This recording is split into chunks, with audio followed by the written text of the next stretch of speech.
Então, para começar, vamos falar das estratégias. Como que a gente deve ler um texto?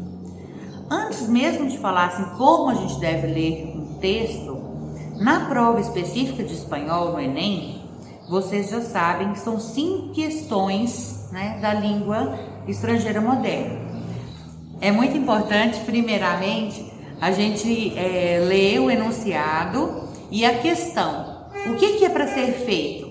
Porque assim, quando eu for realizar a leitura do texto, eu já tenho um foco determinado no que eu preciso identificar, né? Então, primeiro, ler o que é para fazer, o que está sendo pedido, e depois, então, que faz a leitura aí do texto.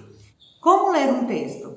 Primeiramente, a gente deve identificar a tipologia do texto através do seu layout. Ou seja, a sua apresentação gráfica já nos permite identificar se trata de uma carta, se trata de um e-mail, de uma publicidade, né, um cartaz, ou mesmo um conto, uma fábula, enfim. Identificar então qual é o tipo de texto. E depois nós precisamos localizar algumas informações importantes. E para isso a gente pode responder algumas perguntas, como: onde esse texto pode ter sido publicado? Ele foi publicado em um jornal, em uma revista, em algum site, Então sempre buscar a referência de onde que o texto está disponível. Quando? Quando que esse texto foi escrito? Por quem? Quem é o enunciador? Quem escreveu o texto? É um autor? É um grupo de pessoas? Bom, qual é a intenção do texto? Qual é a finalidade? Qual é o objetivo? Dependendo do tipo de texto, a gente tem intenções diferentes. Por exemplo, se eu tenho uma campanha publicitária, a intenção, o objetivo pode ser de persuadir. E assim, vários outros. Convencer o leitor, fazer com que haja uma reflexão, enfim, buscar sempre essa informação, em qual que é a intenção, qual que é a finalidade, o objetivo mesmo do texto. E qual é o efeito desse texto também? Qual é o efeito? É um efeito humorístico? É um efeito de dramatização? Bom, uma outra dica importante para a gente ler um texto é levantar hipóteses a respeito do conteúdo do texto a partir do título, e do subtítulo. Então, logo que eu leio aí o título do texto, eu já posso então levantar algumas hipóteses que funcionarão aí como gatilhos para o meu raciocínio também na hora da leitura.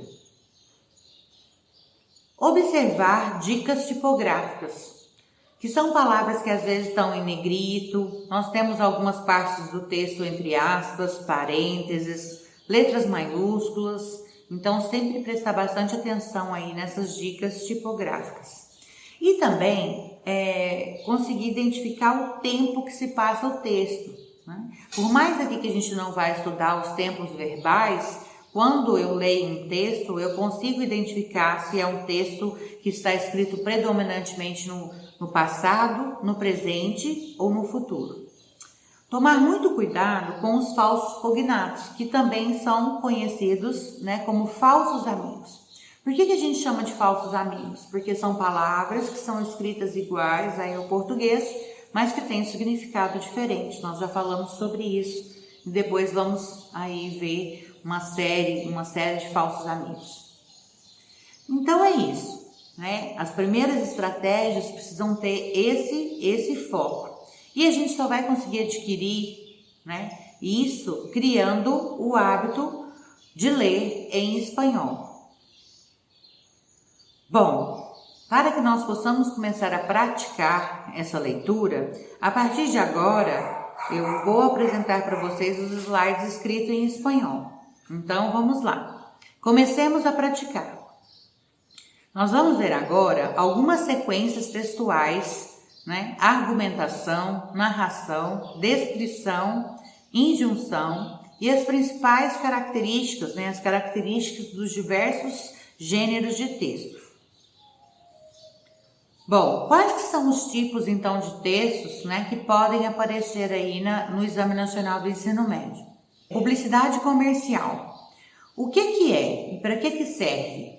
A publicidade comercial é aquela que tenta chamar a atenção de potenciais consumidores a respeito de um produto ou serviço que se deseja promover. Onde que a gente encontra as publicidades comerciais? Em jornais, revistas, internet, televisão, né, outdoor, faixas publicitárias. Quais que são as principais características, né, desse tipo de texto?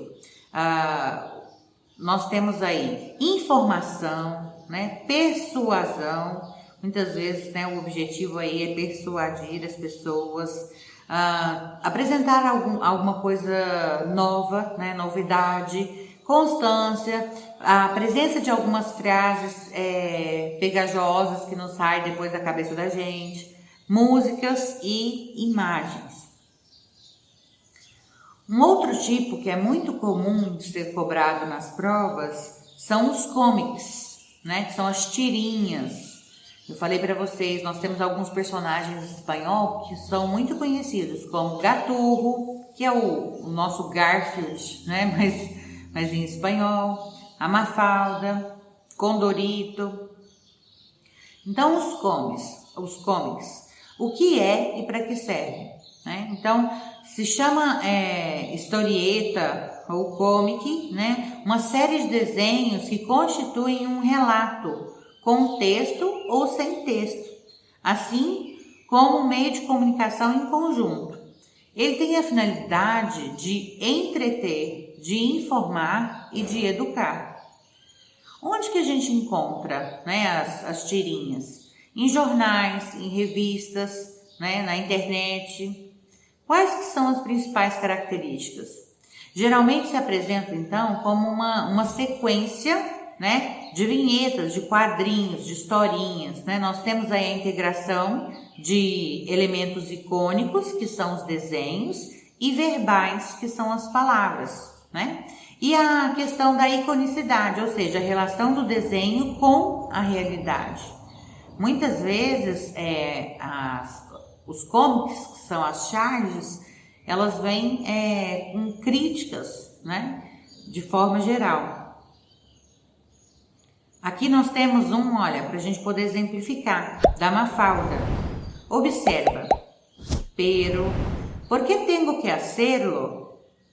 ¿Por qué te lo ordeno yo, que soy tu madre? Si es cuestión de títulos, yo soy tu hija. Y nos graduamos en el mismo día, ¿no? Então, olha, nós temos aqui essa tirinha da Mafalda, que, como eu disse, já é bastante utilizada aí nas provas, né, aí nos exames. E agora, então, vamos falar dos tipos de texto, né?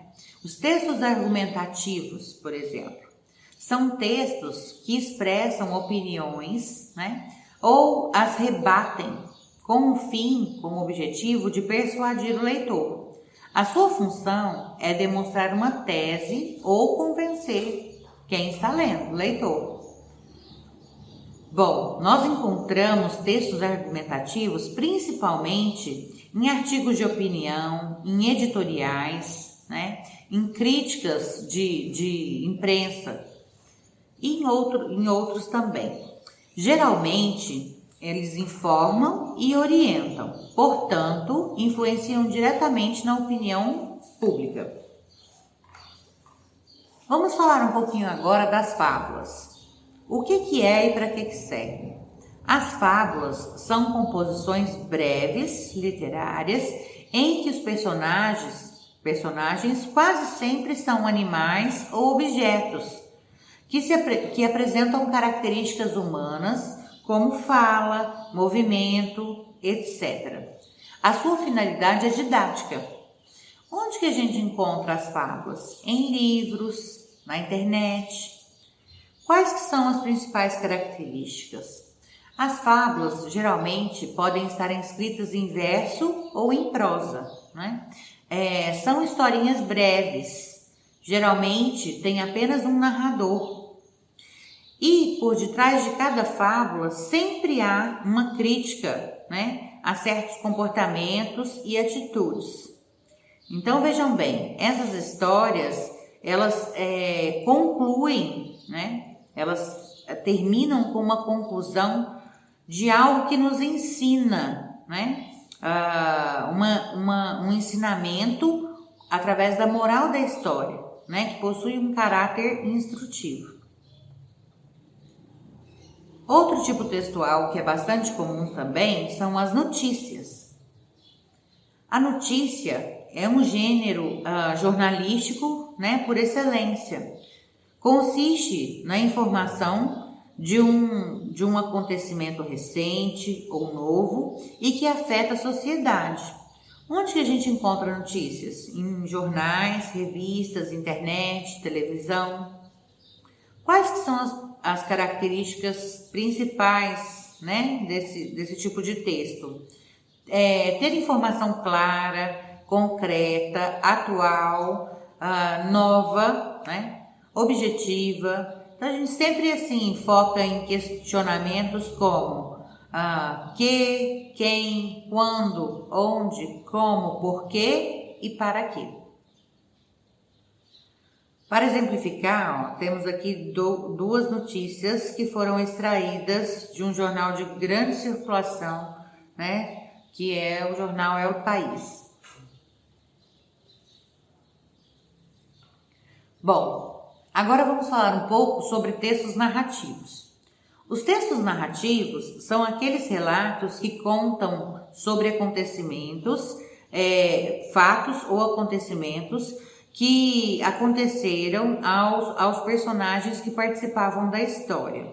Esses fatos ou acontecimentos que compõem o texto narrativo, eles se desenvolvem em um tempo e em um espaço que podem ser reais ou imaginários.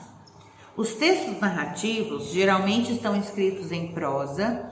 Seus personagens podem ser pessoas, animais ou coisas, né? Se trata de uma dinâmica onde predominam os verbos que expressam ação. Bom, nós vamos falar um pouquinho também sobre as cartas. O que é e para que serve? A carta é um elemento postal constituído por algumas folhas de papel, né, fechadas, que são seladas, né, e enviadas aí ao destinatário da mensagem através do serviço de correios. Onde nós encontramos aí cartas abertas, né, em jornais, revistas e internet. Quais que são as principais características desse tipo de texto? Nós temos aí remetente, destinatário. Geralmente a carta é escrita em primeira pessoa, né? Está diretamente relacionada ao tipo de leitor. Sua linguagem e sua estrutura varia de acordo com o tipo de destinatário. Aqui, para exemplificar, nós temos aqui uma carta, né, onde a princípio nós temos aí o remetente, o destinatário, nós temos um saludo, né, Olá, Antônio. Então a gente começa a carta com uma saudação. Depois a gente tem aí o texto, né, que é o contenido da carta, e luego abajo uma despedida, né, e a firma, que é a assinatura aí da pessoa. Para exemplificar aqui também um outro tipo de texto, eu coloquei aqui o e-mail, né, que também é muito comum aí de ser cobrado. Os menus também aparecem nas provas. O que é e para que serve, né? O menu, ele é um gênero de caráter informativo que objetiva orientar e informar as pessoas sobre os pratos e os produtos oferecidos naquele estabelecimento, bem como os preços. Onde que a gente encontra? Nos restaurantes, nos bares, na internet. Quais que são as principais características? Geralmente, nos menus, né, aparece a estrutura da seguinte forma: o nome da empresa, a categoria, se trata de entrada, prato principal, bebidas ou sobremesas, o tipo e o valor do prato. Geralmente também nós temos ilustrações, forma de pagamento e a sugestão do cardápio do dia, do prato do dia. Para exemplificar, ó, nós temos aqui a imagem, né, de um menu, da forma como nós falamos, olha aí, os pratos, os preços dos produtos, enfim. Outra forma de texto são os textos descritivos, né? São os textos descritivos. Bom, os textos descritivos, eles sinalizam como são e como se caracterizam os objetos, processos, pessoas e animais. A gente sempre deve responder aquela pergunta: como é ou como são? Geralmente, principalmente, a gente encontra esse tipo de texto em guias de viagem, biografias, lista de compras, mas também em artigos científicos ou históricos. Em sua construção, se utilizam de maneira bastante abundante os adjetivos, porque essas categorias gramaticais permitem caracterizar de uma maneira rápida e precisa aquilo que está descrito. Nós temos aqui agora as receitas. O que é e para que serve receitas? A receita é um texto instrutivo. Sua finalidade essencial é orientar, aconselhar ou ordenar. Onde que a gente encontra, né? A gente encontra nos livros e cadernos de receita e hoje principalmente na internet. Quais que são as principais características desse tipo de texto? É a sua estrutura fixa, né? O nome, quais são os ingredientes e como é feita a preparação, modo, né? Respeita a redação da ordem cronológica, né, dos passos que a gente deve utilizar para desenvolver o processo da receita, e utiliza o infinitivo, o imperativo, o ser mais a terceira pessoa do verbo. Também temos os manuais de instruções. O que é o manual de instrução? Para que serve? O manual é uma publicação que inclui os aspectos fundamentais de uma matéria. A sua função é apelativa, devido ao fato de que o seu objetivo é que qualquer indivíduo entenda e compreenda como funciona um processo seguindo certos passos. Onde que a gente encontra os manuais aí de instruções? Hoje em dia, facilmente, né, nas páginas da internet, né, e nos produtos que os acompanham. Quais que são as principais características desse tipo de texto, né? Ele é apresentado em forma de um caderninho, um folheto ou um panfleto, né? Em alguns casos se apresenta até como em CD. Geralmente também aparece em terceira pessoa do singular do modo indicativo. Bom, o quarto e último tipo de texto são os textos instrutivos. Os textos instrutivos são para as instruções que estão presentes diariamente em nossa vida cotidiana. O propósito desse tipo de texto é orientar os procedimentos em forma detalhada, clara e precisa, para realizar alguma atividade simples ou complexa. Nós encontramos em manuais de uso e instruções diversas. A principal característica é que se caracteriza pela sequência, né? O emprego de frases curtas e concretas. Então, para poder a gente ter uma visão geral de tudo isso que foi falado sobre as sequências textuais, nós temos aqui, olha, um exemplo dos 4 tipos que nós abordamos. Nós vimos, primeiramente, os argumentativos, né, que se encaixam nas operações discursivas, conclusão ou teses, e exemplos desse tipo de texto Nós temos textos científicos, filosóficos, textos jornalísticos de opinião, ensaios e outros. Nós vimos também os narrativos, que são aqueles que relatam acontecimentos, e os exemplos são contos, tirinhas, né, que são os comics, as historietas, diários de vida, romance, piadas, né, anedotas. Nós vimos também os descritivos, que são aqueles que evidenciam momentos distintos, como lista de compras, menus, notícias, relatos, currículos, biografias. E por último, os instrutivos, né, que também são apelativos, que dizem ao receptor o que fazer. Então, a gente viu alguns como receitas, manuais, tem também prospectos, né, regulamentos e outros. Bom, para poder encerrar essa aula, nós vamos então falar sobre os gêneros textuais.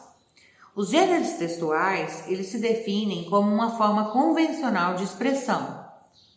É como se fosse um clichê, né, facilmente reconhecido pelas pessoas que falam e que, além disso, né, apresentam um esquema e formas linguísticas pré-fixadas. Os textos, sejam eles orais ou escritos, eles podem se classificar em distintos gêneros, atendendo a diversos critérios, como, por exemplo, o âmbito de uso, né, em que são usados, se é um âmbito administrativo, se é um âmbito familiar, né? Sobre a finalidade, qual é a finalidade? É convencer, é informar, né? Então, os textos podem se classificar em distintos gêneros. Bom, são exemplos de gêneros: canções, biografias, crônicas, notícias, fábulas, avisos, manual de instrução, guias didáticos. Esses aqui são só alguns, né? Nós temos vários tipos de gêneros textuais. Eu espero, pessoal, que tenha ficado claro para vocês e encontro vocês na próxima aula.